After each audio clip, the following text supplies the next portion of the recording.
প্রথম ম্যাচেই বাংলাদেশের কাছে খুঁড়িয়ে গিয়েছে পাকিস্তান। আর এটা দেখে তো শোয়েব আক্তার রেগে আগুন। তিনি বলেছেন পাকিস্তানের উচিত বাংলাদেশের কাছ থেকে খেলা শেখা, বিশেষ করে পেস বোলিং অ্যাটাকের কাছ থেকে। যেই পাকিস্তানের গর্বের বিষয় ছিল পেস অ্যাটাক, আর সেই পাকিস্তানের পেস অ্যাটাকেই কিনা এই অবস্থা। তাই তিনি বলেছেন নাহিদ রানা বাচ্চা একটা ছেলে, তার কাছ থেকে উচিত শাহিন শাহ আফ্রিদির মতো এবং ওয়াসিমদের মতো প্লেয়ারদের খেলা শেখা।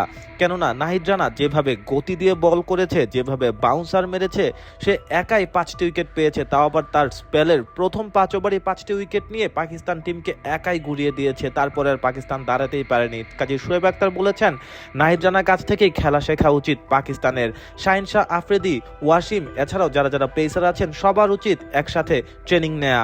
খুব বেজায় চটেছেন শোয়েব আক্তার। তিনি বলেছেন এই হতশ্রী পারফরমেন্স দিয়ে কি হবে, বিশ্বকাপেও বাজে পারফরমেন্স ছিল পাকিস্তানের, আর এখানেও ভরাডুবি হচ্ছে। বাংলাদেশ যখন ব্যাটিং করছে তখন কিন্তু পুরা ব্যাটিং পিচ, আর পাকিস্তান যখন ব্যাটিং করে তখন সেটা হয়ে যায় বোলিং পিচ।